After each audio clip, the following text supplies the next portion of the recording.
Hello friendos and randos. Today I'm going to be making a video about the, perfect curve as well as mulligan criteria for RP law and what you can kind of expect in your various RP law games, what you are looking for in your starting hands, what you're looking for in your draw, and how you want to kind of curve out. So here we go. So I'm going to start off with a simple going first curve, and then after that we'll go through a going second curve, and then we'll see what the differences are and what the different mulligan criteria are from there. So of course, going first, we're looking for a play on 3, 5, 7, and 9. And generally 3, 5, 7, 9 is not going to curve that way because again you're RP law.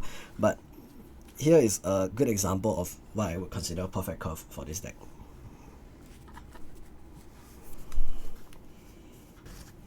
Okay, so perfect curve for RP law, if we're going first, is going to be a 3-cost unit. So one of the following, either Zoro, Zorojiro, or Shiraya. And then we want a 5-cost unit, and usually that is going to be the 5-cost kit. Going first, we do want to see this very often. We also want to have a power reduction, so probably Golden or Race Max. And sometimes we can also go for the ace play instead here. And then we want a form of ramp in Bon Clay, Ayin, or Shachi Penguin. And lastly, Reiju is always a good addition to any RP law hand. So for mulligan criteria going first, usually I'm looking for some combination of these cards, but the most key card for me, in my opinion, is the 5-cost kit as well as 1 power reduction. So how the curve would go is, of course, 1 Dawn, usually you would pass, unless it's an opponent where you know that they don't really run removal for your 4 Dawn turn.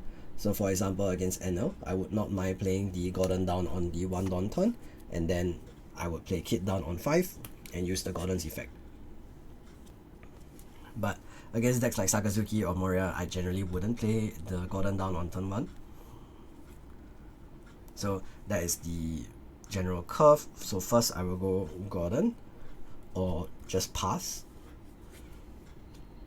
And then on 3, I very much prefer to play a 3-cost unit down, so it's like one of these here. And then I don't use leader effect on turn 2 majority of the time, unless I have like 2 Shachi Penguin in hand, or I don't have 5-cost kit in my hand. So if, for example, I don't have this 5-cost unit, and my next turn I don't foresee being able to bottom deck anything as well because I don't have a power reduction, I might just do leader effect into Shachi Penguin so that I have 2 Dawn again, and next turn I play another 4-cost unit. But this is a very rare occurrence where I would want to go down on Dawn so quickly. I think it's only really good to do this if you have like multiple Shachi and Penguin on the board in your hand, and then you can follow up the next turn like 3 costs into Shachi Penguin, and then you play another 4 costs into another Shachi and Penguin. So like Ayin, Dawn -3, and then you play another Shachi Penguin, and you go back to 4 Dawn again. And then next turn you can continue to play with your 6 Dawn. But to go back to like again the perfect curve scenario, generally on 3 you would play Shiraya, and on 5 you would play your 5-cost kit. Now whether or not you use your leader effect here really depends on, for 1, if you have ace in hand, and for 2, if you have ramp in hand. So for example, if I have ace the following turn and I'm planning to play around that, I won't be using my leader effect unless I have Shachi and Penguin. Because by playing Shachi and Penguin, I go from 5 back to 2, and then I gain 2 from Shachi and Penguin, and I gain 1 from Kit. So I'm able to play ace again next turn still. But if I'm not playing around the ace, I would still only leader effect if I have Ayin or Bon Clay in hand. Now this is because I don't want to go back down to Dawn -3 and then get 1 active and stay on 3 Dawn, and then next turn I will only have 5 Dawn to play again. So I think the sweet spot for RP law to stay in is usually 6 or 7 Dawn, because this allows you to always have Kit plus a Gordon with 6 Dawn, or you can play a 4-cost and a Gordon and have an additional Dawn to attack, things like that. So 6 or 7 Dawn is generally the number of Dawn you want to play around. And how you know how much Dawn you have to play around is basically when you use your leader effect, So you need to count Dawn minus 3 plus however many you ramp, then plus 2 the next turn. And that's how you know what you have like the following turn to play. So example, leader effect Dawn minus 3, I'm at 5, 5 minus 3, plus 1 from Kate, plus 1 from Ayin. That means I have 4, plus 2, next turn I have 6. So RP Law is the only deck that you really have to like go up and down on Dawn so frequently. But just because you can leader effect doesn't mean that you should. And that's something that you should really take note of, especially if you're looking to like become really good at the deck. It's not a case where you always have to use your leader effect in order to like continue to develop board, because if you continuously use your leader effect, the next turn you only have, let's say, 5 Dawn. You don't have a lot of Dawn to, for 1, play more units, and for 2, pressure with attacking. Here's an example. Next turn, let's say I play down, I don't use my leader effect, and now I have 2 Dawn open. I have 7 Dawn this turn. What I can do with this 7 Dawn is I can play, let's say, Ayin, and then after that I can also play a Gordon, use my leader effect and go Dawn minus 3. I can play Bon Clay and get 1 active Dawn from Bon Clay and 1 active Dawn from Kid, and now I still have enough Dawn to play down like a Reiju or something like that with my additional 4 active Dawn. If I were at 5 Dawn, I wouldn't have been able to play so many units this turn. Even if I wasn't going to play like the Reiju, for example, even if I wasn't going to play this Bon Clay also, let's say I had 7 Dawn, I play Ayin Bon Clay, so Ayin Gordon, then I use my leader effect, I go Dawn minus 3, and I play maybe just the Reiju. I draw 2 cards, and I get 1 active Dawn back from the kit. With this additional active Dawn, I can still use it to pressure my opponent and force them to burn hand cards, which I wouldn't be able to do otherwise without this additional Dawn. If I were at 0 active Dawn here, I would just have to swing 5k and 6k, and then my opponent will be able to easily guard with 1k and a 2k. But now because I have 2 7k swings, they will need 6k counter to prevent 2 life being taken, which is really powerful. Like, you want to maintain this high Dawn count so that you can continue to maintain pressure. The way you should look at it is every 2 Dawn you have on your board is actually 2 hand cards from your opponent, because 2 Dawn is generally a 7k swing with most of your bodies on board, with Kid being the exception. So let's say I have 6 Dawn this turn. The thing about RP Law is because you don't need to spend Dawn to play down a unit, you can actually play a 4 cost from hand for free by playing negative Dawn. 6 Dawn means I can attack for 7k 3 times next turn, like this. And then I can leader effect and still play a character down. Compared to other decks where they have to like spend their Dawn to develop bodies, RP Law has the freedom to use their Dawn to attack more freely, as well as to attack and pressure more damage on face. So that's how I want you to look at the Dawn moving forward with RP Law. Okay, so that was generally a going first curve. So you can see that we're just going to go 3, 5, and then 7 is usually going to be this.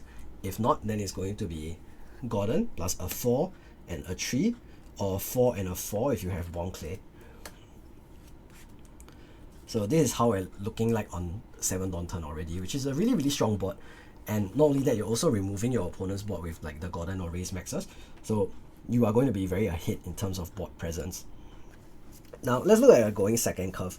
So going second, you no longer need to have like a 3 cost character in order to have that perfect curve. So we're looking at any of the 4 cost ramp as one of the best cards. So Ayin and Bon Clay are the best.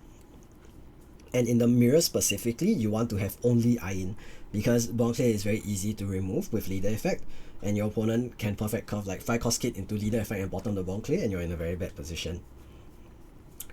Of course, other good shouts are still the 3 cost Shiraya or the 3 cost Zoro or Zorojiro in this 4 cost slot, but the best card at this moment is definitely still Ayin. Again, every starting hand, Shachipan is always a very good option because it's basically a free body compared to the rest of your units, because of the fact that it allows you to ram 2. once again, we want to see Kit and Gordon. So this would be our 6 Dawn turn instead. And it's really good because you can use them both together on the 6 Dawn turn. And then again, as usual, we want to see Reiju if possible. So a good starting hand will look something along these lines. So the curve is very simple. Oh, one last thing, sorry. So additionally, if you have these two, another great addition to this hand is Ace. And the reason for that is very simple. If on 4, you play down Ayin or Bon Clay, you ramp to 5. The next turn, you will have exactly 7 Dawn, and you can play down the Ace right after. And then this is a very strong board on your 6 Dawn turn. And leader effect, you can play down like a Reiju and draw more cards again. Or if you have a second Ace in hand, you can play another ramp. So you go 7, Dawn -3, and then ramp 1 back to 5. And next turn, if you have a second Ace, you have 7 Dawn again to just drop a second Ace again. And that's very, very strong as well. Having 2 Aces on board, it gives a lot of pressure for your opponent. And of course, it also, again, reduces your opponent's board and one of their active characters, so you can swing into the rested stuff and clear board easily. Of course, if you don't have the Ace, a very good turn is also still just on 6, Kid, and then Gordon, and then using the effect, Dawn -3, and if you have a 3 cost unit here, it's also very good because on 7 you have 1 Dawn from the Bon Clay here and 1 Dawn from the Kid, so you go up to 3 active Dawn, and you can play a 3 cost from hand like this.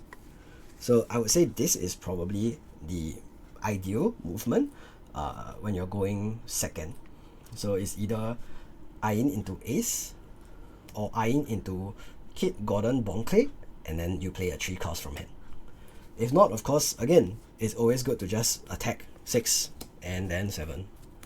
So maintaining pressure like this is also still a good result. So the reason RP Law's perfect curve is only really like the first 3 turns is because after that, it really depends on what you actually had in your hand. So the movement of your Dawn is very important. So the ideal for me is to maintain at the 6 Dawn kind of area, because with 6 Dawn, you can play 4 costs, leader effect, play a second 4 cost, and you still have Dawn left over to attack. And again, you don't always have to leader effect. It is perfectly fine to go from 6 Dawn and not use leader effect to go to 8 Dawn, and then this way you have more things to play again. Again, although it sounds very obvious, right, like to non-RP Law players as well, or to just every other deck, the more Dawn you have, the more things you can do. So sometimes RP Law players, they tend to tunnel vision into using a leader effect too often to build wider boards, and then what ends up happening is that they are stuck on like 3 to 5 Dawn and they can't do anything. Like if they want to play a unit, then suddenly they don't have Dawn left over to attack, or if they want to spend all their Dawn attacking, they can't play a unit unless they use their leader effect and go down to like 2 Dawn or something like that. So that's one of the reasons why you really want to make sure that you manage your Dawn correctly, so that again, the main point of the deck is aggro and attack phase, and also to develop a whiteboard. You're supposed to make sure you maintain the amount of Dawn, so you can make sure you attack. Make sure you can develop white. So that's the gist of like the basic curve with RP Law. I think this is the kind of curve you're looking for, as well as the basic like first 3 turns you're looking to play out. And then after that, it's usually just going to be Gordon, leader effect, play down something, and then rinse and repeat. That's going to be like the bread and butter of this deck in general. And the way I play, I like to play around the 7 cost Ace a lot, which is why I also like to maintain that 5 to 7 Dawn kind of range, so that I can play down the Ace if I happen to draw into it. Another thing is, again, because the deck is, again, without a searcher, and it's so dependent on what you draw, it's better to have more Dawn, so that you have more options to play around what you happen to draw later on. Thank you for watching thus far, friendos and randos. If you like this guide, make sure to drop me a like as well as a comment. Let me know what you liked about it and if I should do more content around this. I really appreciate you supporting me thus far, and make sure to keep doing so. Follow me on Twitter as well as subscribe to the YouTube channel. I really appreciate it very much. And I will see you guys again next time. Peace out.